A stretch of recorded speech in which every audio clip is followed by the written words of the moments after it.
Good morning, Pastor Brian here. Thank you for joining me today as we read a psalm a day. Today we'll be reading Psalm 69 together. I'll be reading from the Common English Bible translation as I do each time that we do our daily Bible studies. So let's jump into Psalm 69. Save me, God, because the waters have reached my neck. I have sunk into deep mud. My feet can't touch the bottom. I have entered deep water. The flood has swept me up. I am tired of crying. My throat is hoarse. My eyes are exhausted with waiting for my God. More numerous than the hairs on my head are those who hate me for no reason. My treacherous enemies, those who would destroy me, are countless. Must I now give back what I didn't steal in the first place? God, you know my foolishness. My wrongdoings aren't hidden from you. Lord God of heavenly forces, don't let those who hope in you be put to shame because of me. God of Israel, don't let those who seek you be disgraced because of me. I am insulted because of you. Shame covers my face. I have become a stranger to my own brothers, an immigrant to my mother's children. Because passion for your house has consumed me. The insults of those who insult you have fallen on me. I wept while I fasted. Even for that I was insulted.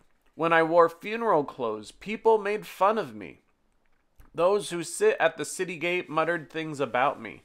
Drunkards made up rude songs. But me? My prayer reaches you, Lord, at just the right time. God, in your great and faithful love, answer me with your certain salvation. Save me from the mud. Don't let me drown. Let me be saved from those who hate me and from these watery depths. Don't let me be swept away by the floodwaters. Don't let the abyss swallow me up. Don't let the pit close its mouth over me. Answer me, Lord, for your faithful love is good. Turn me in your great compassion.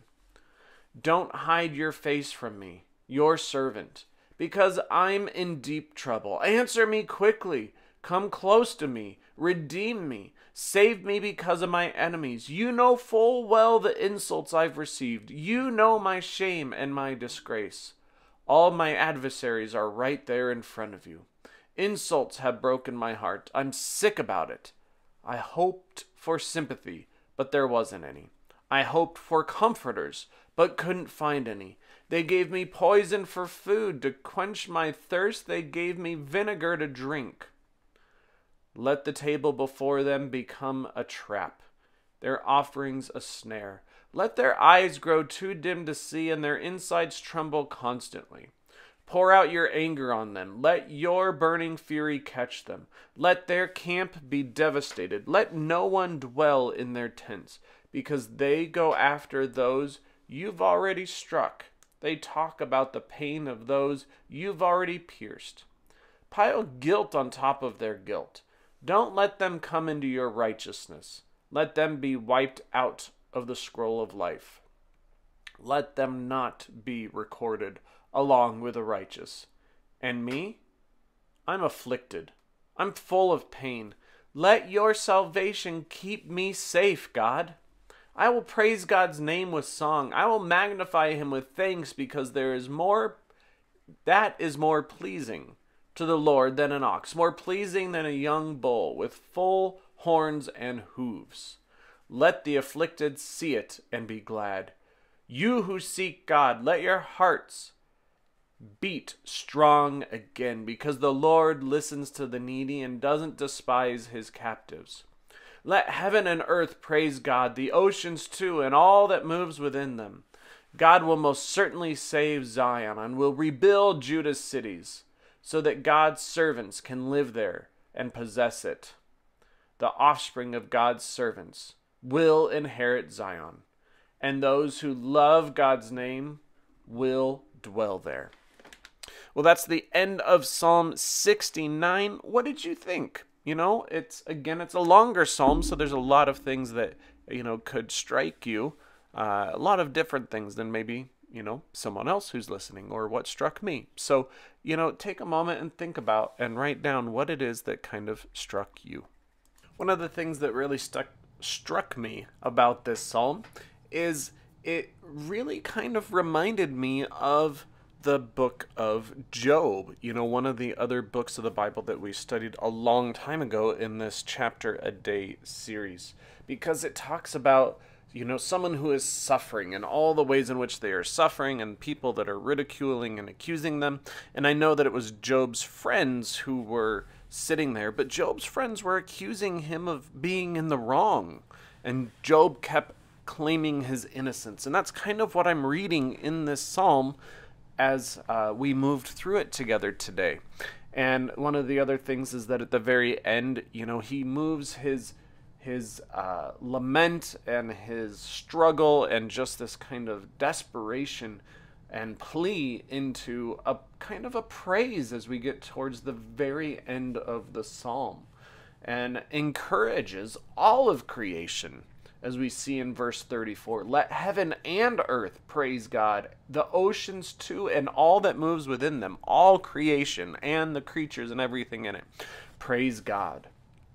And just inviting everyone and talking about God's faithfulness and love, which is kind of, seems kind of crazy based on everything that we read before that of just the lament and the where's God and why is this happening and I'm innocent, and then this praise. But again, I think that is such an incredible and beautiful way to understand our relationship and the ways in which we can come to God, and maybe sometimes we don't. And which again is why the Psalms are such an incredible book to look at just all the time, because of what they have to say and to teach us, and the ways in which we can easily relate to what is going on in the psalm, to what we experience at various times of our lives. And so I encourage you to think about this psalm. Do you think it reminds you of the story of Job? Or doesn't it? Or what was it, as I mentioned at the beginning, what was it that stuck out to you in today's psalm that really caught your attention?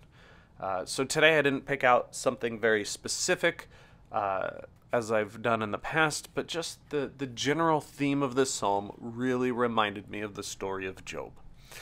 So thank you for joining me today. So grateful for each time that we get to spend in this way.